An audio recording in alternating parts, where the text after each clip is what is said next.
নমস্কার বন্ধুরা, welcome to my channel. তো ভাই আজকের ভিডিওতে তোমাদের সঙ্গে কিছু গুরুত্বপূর্ণ বিষয় নিয়ে আলোচনা করতে চলেছি। তো ভাই প্রথমেই যে আপডেটটা দিয়ে শুরু করতে চলেছি, যে তোমরা সকলে জানো কালকে ডবল হেডার ছিল আইএসএল এর মঞ্চে, যেখানে প্রথম ম্যাচটা ছিল বিকেল 5টা দিকে বেঙ্গালুরুর সাথে মোহামেডান এফসি। তো ভাই যে ম্যাচটা কিন্তু মোহামেডান এফসি কিন্তু বেঙ্গালুরু এফসিকে 1-0 গোলে কিন্তু হারিয়ে দিয়েছে, এবং দ্বিতীয় ম্যাচটা ছিল মোহনবাগানের সঙ্গে ইস্ট বেঙ্গলের, এবং মোহনবাগান কিন্তু ইস্ট বেঙ্গলকে 1-0 গোলে হারিয়ে দিয়েছে। এক্ষেত্রে মোহনবাগান কিন্তু বেঙ্গালুরুর থেকে পয়েন্টের অনেকটা ডিফারেন্ট কিন্তু বাড়িয়ে নিয়েছে, যেখানে আইএসএল এর লিগ টেবিলটা লক্ষ্য করলে দেখা যাবে মোহনবাগান কিন্তু 15 ম্যাচে 35 পয়েন্ট নিয়ে লিগ টেবিলের 1 নম্বর স্থানটা ধরে রেখেছে, এবং বেঙ্গালুরু যেখানে 15 ম্যাচে 27 পয়েন্ট নিয়ে লিগ টেবিলের 2 নম্বর স্থানে রয়েছে। এক্ষেত্রে বেঙ্গালুরুর সঙ্গে মোহনবাগান কিন্তু 8 পয়েন্টের গ্যাপ কিন্তু বাড়িয়ে নিয়েছে, এবং কালকের ম্যাচ জিতে মোহনবাগান দলের হেড কোচ মলিনা কিন্তু ইস্ট বেঙ্গল দলের হেড কোচ অস্কার বুজনকে পুরো ধুয়ে দিয়েছে। মলিনা প্রেস কনফারেন্সে এসে বলে, আপনি কোনোদিনই দুটো জিনিস একসঙ্গে করতে পারেন না, নয় আপনি অজুহাত দেবেন, নয় আপনি ম্যাচ জিতবেন।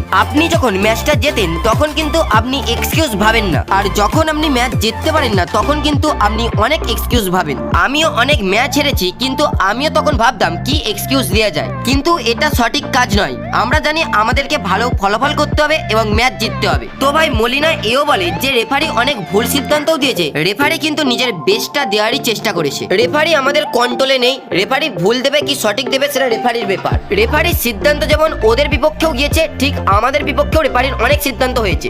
রেফারির এই সিদ্ধান্ত নিয়ে আমি কোনো এক্সকিউজ দিতে চাই না, আমার দল কিভাবে জিতবে সেইটার উপরেই আমি ফোকাস করতে চাই। অন্য দলের কোচেদের মনে হতে পারে আমরা ম্যাচটা জেতা ডিজার্ভ করতাম না, কিন্তু আমার মতে ম্যাচটাই আমরা একাধিক চান্স ক্রিয়েট করেছিলাম, তাই ম্যাচটা জেতা আমরা ডিজার্ভ করতাম। আমি বুঝে গেছি অপোনেন্ট দলের কোচ কেন খুশি নয়, আমরা ম্যাচটা যেহেতু 1 গোলে জিতেছি তাই হয়তো তারা খুশি নয়।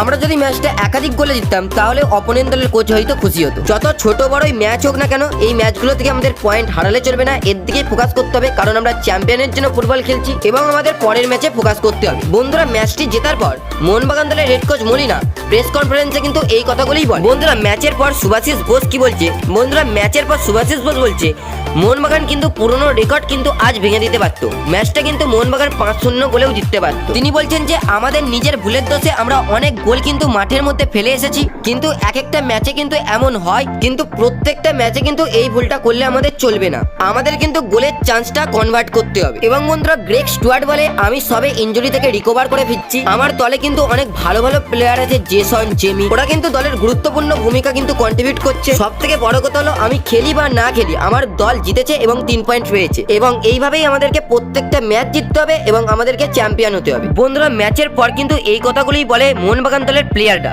তো বন্ধুরা আজ এই পর্যন্ত, যদি ভিডিওটি ভালো লাগে ভিডিওতে একটা লাইক দিয়ে চ্যানেলটি সাবস্ক্রাইব করে পাশে থাকা বেল আইকনটি অল করে দিন। ধন্যবাদ।